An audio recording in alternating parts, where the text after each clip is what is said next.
Hey, how are we?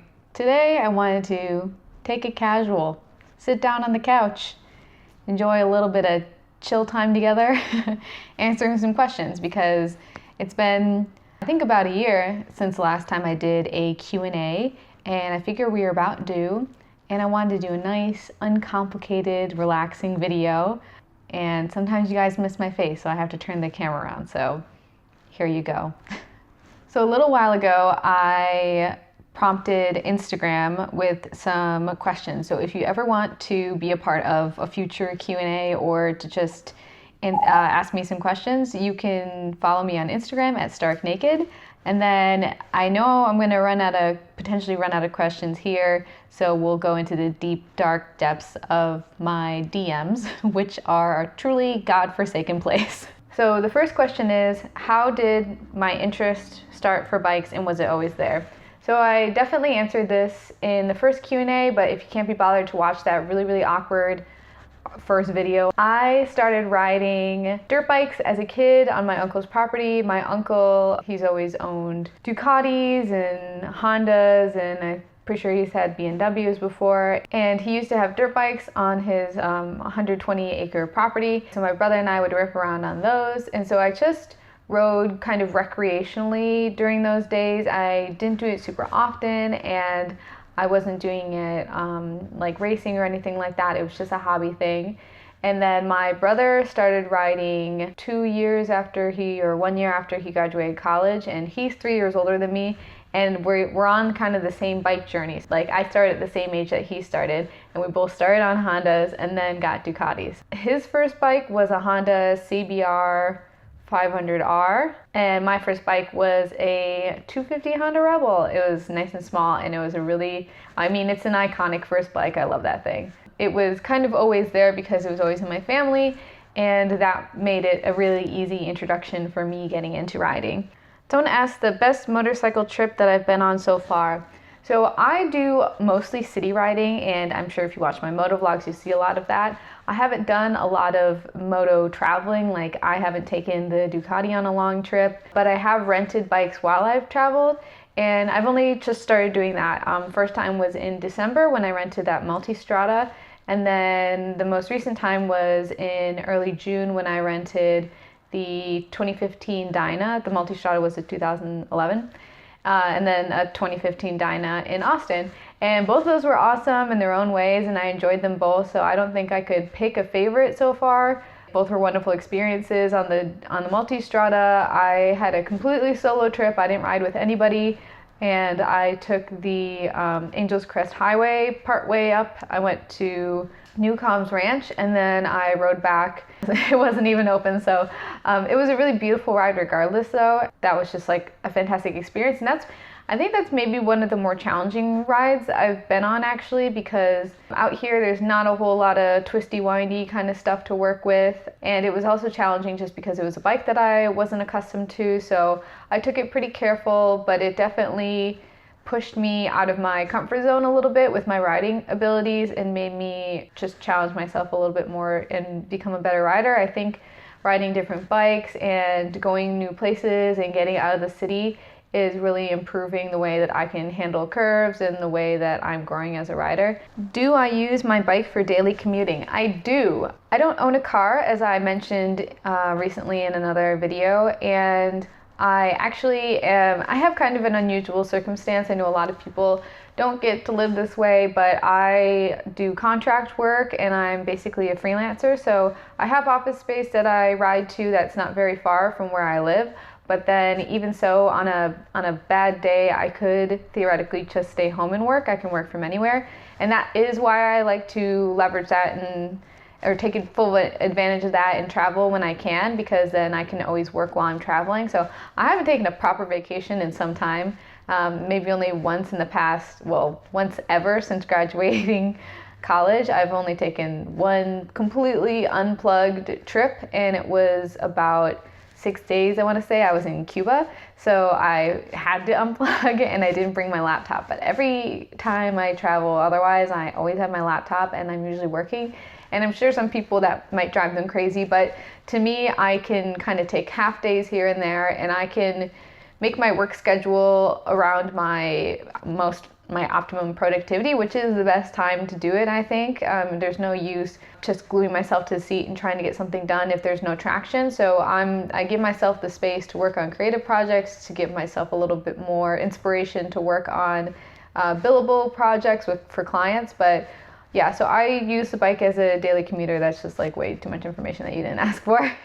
There's a question, what movies with motorcycles do I like? And I actually want to get into more moto cinema. There was a great little mini exhibit at the Harley Museum where they showcased a lot of motorcycles in movies. And it was really funny because I think Harley has this like Wild Ones Fest event type thing that they host at the Harley Museum. But in that movie, they're all Triumph, so I thought that was really funny. But Wild Ones is just like kind of a mindset. That movie, it doesn't age super well, but the visuals in it are iconic, and the styling and the mood and some of those scenes are so funny and cool. I still have yet to see Easy Rider. I know that's a pretty iconic motorcycle film. And then other films where motorcycles make guest appearances that I really love is, of course, like Kill Bill, The Matrix. That's all I can think of off the top of my head. I would have to do a deep dive, but I can guarantee there's more. Oh, Crybaby? Yeah, I'm pretty sure he rides in that movie. Hop on, honey. Just 1 minute, young lady. Listen, I'll take good care of her, Mrs. Vernon Williams, I promise. And it's okay about my face. It don't hurt much. Johnny Depp is Crybaby. It's actually kind of a strange movie, but it's funny. Please, it's not a school night and I've been a good girl. But if you have any motorcycle movie recommendations, definitely let me know. I'm very into film. Do you ever like not realize how into something you are until you start talking to other people about it, or until you become kind of renowned for it?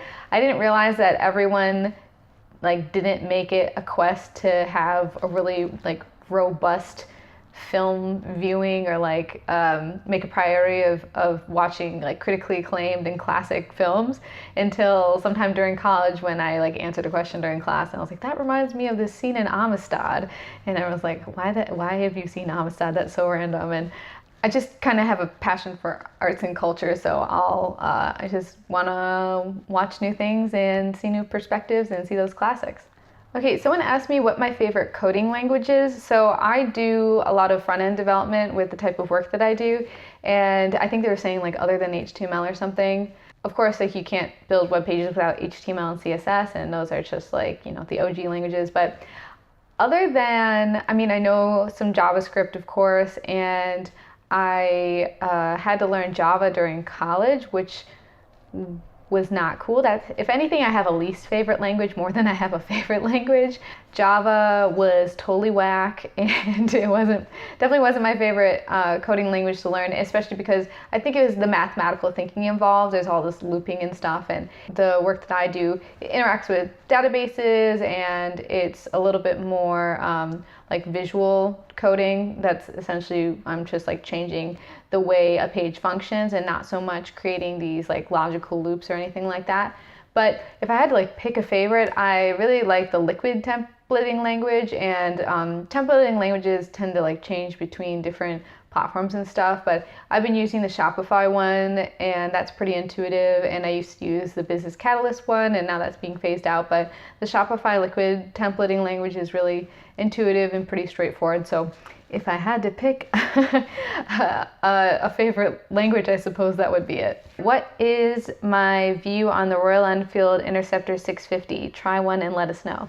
Well, guess what? I don't know why everyone thinks I've never ridden a Royal Enfield. The headquarters is right here in Milwaukee, and I rode one of those before I rode the Scrambler. But the Interceptor 650 is so fun. It's a really great bike, and I could easily see myself owning one of those. I think it really picks up. I kind of traded bikes with a friend, and he was riding my Scrambler and I was riding the 650, and I could feel that they could like match one another at city speeds and stuff. And of course, like I'm a little bit more of a like responsible rider.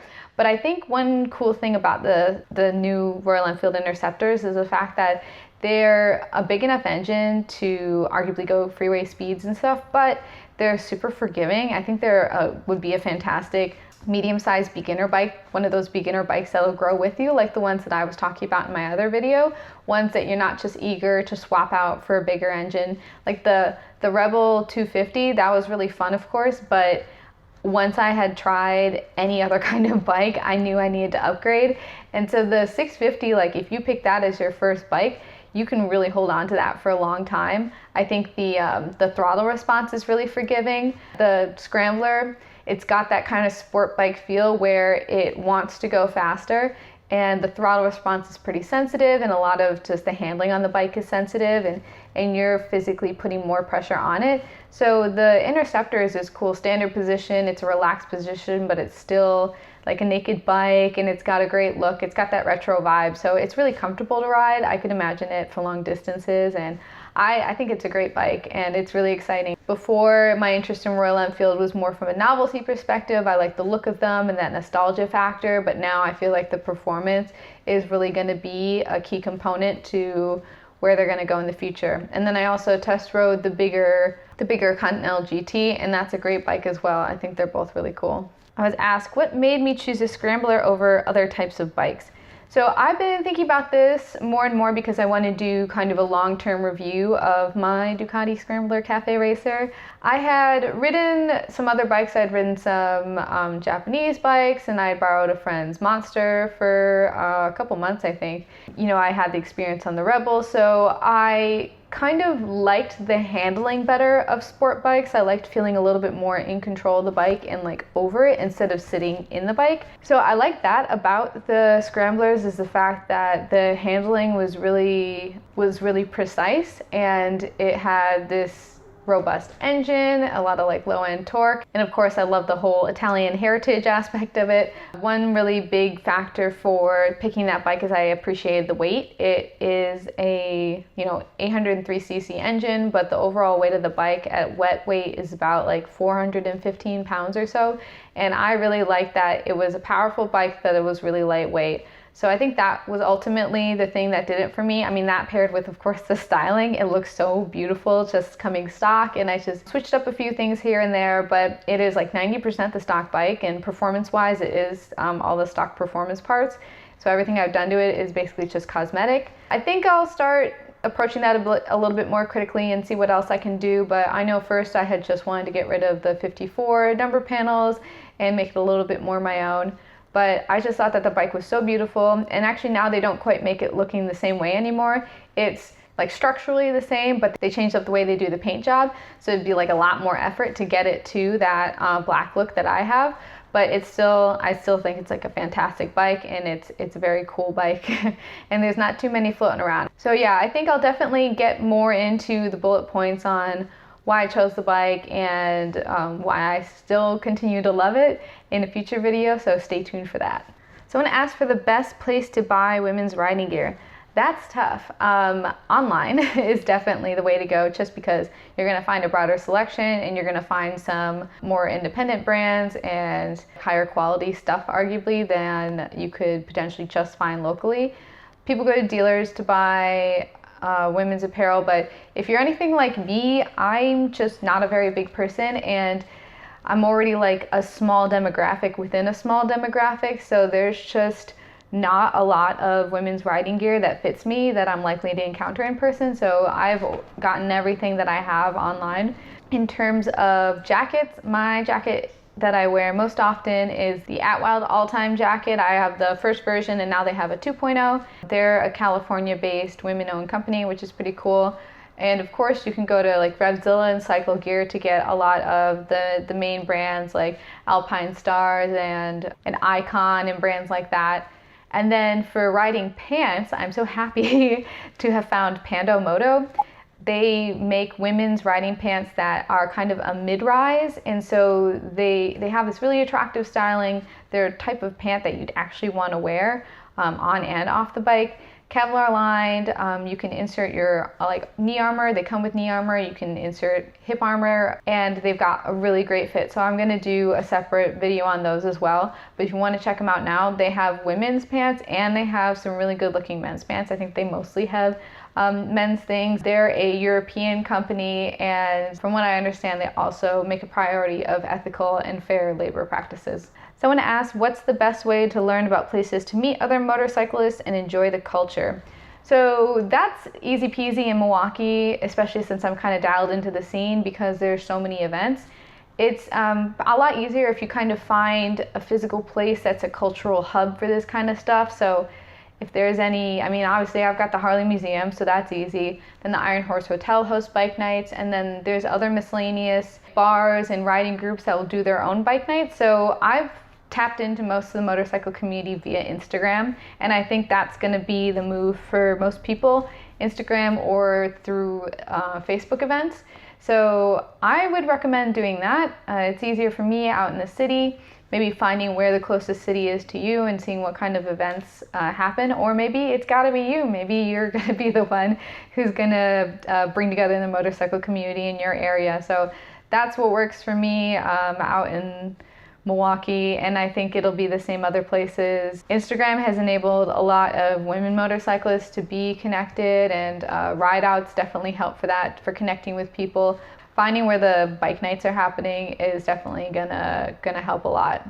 Oh, and that reminds me too that there's always Facebook groups. So if you kind of try to find, in Wisconsin, there's like the Wisconsin something something riders, WMGR. There's all sorts of little riding groups, and you can join those Facebook groups. They tend to be private groups, so they make sure that you actually ride and that you're in the area, and then you get plugged into all the events happening. In dealerships too, go see what's happening at dealerships. I know Moto Union and the Ducati riders over there are always doing events so early in the morning.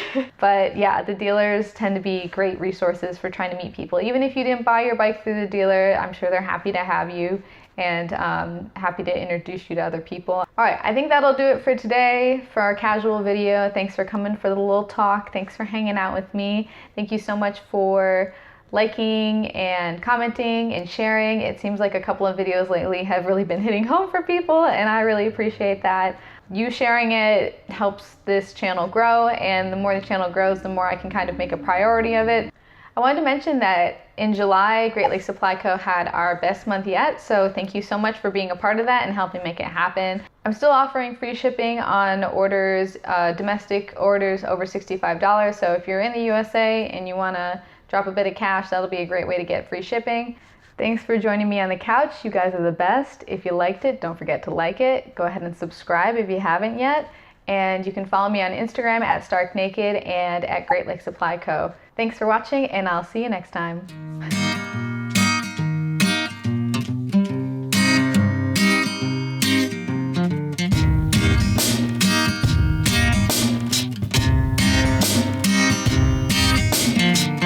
I don't know what I'm saying. I'll just bail on that one. Okay, what am I saying? Thanks for tuning in.